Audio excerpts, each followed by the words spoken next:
wararka naga soo gaaraya degmada Moqokori oo ka tirsan gobolka Hiiraan ayaa waxa ay sheegayaan in halkaasi lagu dilay taliyaha guutada 26aad ee qaybta 27aad ee ciidanka xoogga dalka Soomaaliyeed kana howlgala gobolka Hiiraan gaashaanle sare Cabdiraxmaan Xujaale.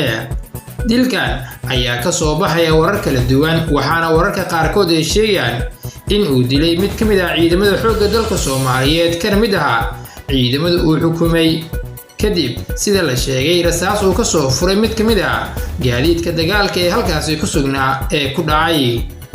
taliyaha guutada 26aad qaybta 27aad ee ciidanka xoogga dalka Soomaaliyeed halkaasi ayuu ku geeriyooday. wararka qaar ayaa waxa ay taasi ku darayaan in ciidamada halkaasi ku sugnaa ee falka uu ka dhacay ee durba ay gacanta ku dhigeen askarigii dilka geystay.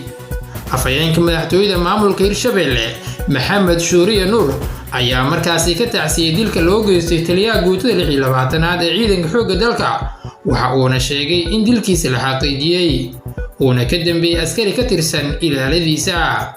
waxa uuna Allah u naxariistay taliyaha guutada 26aad Cabdiraxmaan Xujaale maalmihii la soo dhaafay kamid ah saraakiisha ciidanka xoogga dalka Soomaaliyeed ee ku mashquulsanaa gobolka Hiiraan.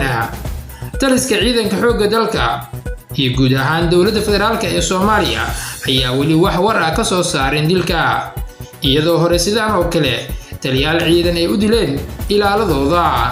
haddaba sidee u aragtaa aniga?